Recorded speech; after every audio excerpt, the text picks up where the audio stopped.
আমার গ্যালারিতে বোধহয় এই একটাই ভিডিও যেটা আমি এতদিন পর আপলোড করছি। তো এতদিন পর আপলোড করার কারণও আছে, তো পুরো ভিডিওটা দেখতে থাকো, তাহলে বুঝতে পারবে প্রায় 1-1.5 মাস আগের ভিডিও আমি এখন কেন আপলোড করছি।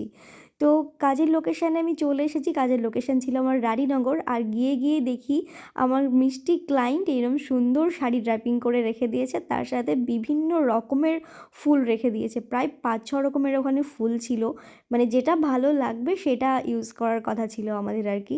তো এত রকমের ফুল দেখে প্রথমেই মনটা ভালো হয়ে গেল, কারণ ফুল দেখলে মন সবার এমনিই ভালো হয়ে যায়।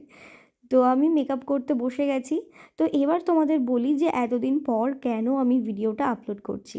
অ্যাকচুয়ালি সেদিন ছিল ক্লায়েন্টের বেবি শাওয়ার, তো সেই কারণে বলেছিল যে প্রিয়াঙ্কা দি এখন ভিডিওটা আপলোড না করে ডেলিভারির পরে আপলোডটা করো। তো সেই কারণেই ভিডিওটা আপলোড করতে এতটাই দেরি আর কি। কারণ কিছুদিন আগে সোহিনীর ব্যাপারটা নিয়ে গোটা সোশ্যাল মিডিয়ায় যা হলো, তো সবাই একটু হলেও ভয় পাচ্ছে। আর আমার মনে হয় বাচ্চার জন্য একটু আধটু মেনে চলাই ভালো।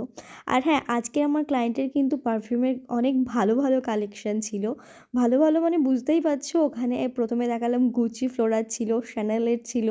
তো পারফিউমগুলো ভীষণ মানে মিষ্টি একটা স্মেল ছিল। তবে যাই হোক, মানে শুভ কাজের আগে সে বিয়ে হওয়া বলো বাচ্চা হওয়া বলো না কেন, কিছু হলেও মেনে চলা উচিত। যতই কুসংস্কার হোক না কেন, নিজের মনের শান্তির জন্য সত্যিই মেনে চলা উচিত। তো যাই হোক, আজকের লুকটা কেমন লেগেছে অবশ্যই কিন্তু কমেন্ট করে জানিও। এই যে এটা হচ্ছে ফুল অ্যান্ড ফাইনাল লুক, একটা বেবি শাওয়ার লুক। প্লিজ তোমরা কমেন্ট করে জানিও যে কেমন হয়েছে। আর ক্লায়েন্টের ডিমান্ড অনুযায়ী কিন্তু মেকআপটা করা হয়েছে একদম স্কিন টোনের ওপর।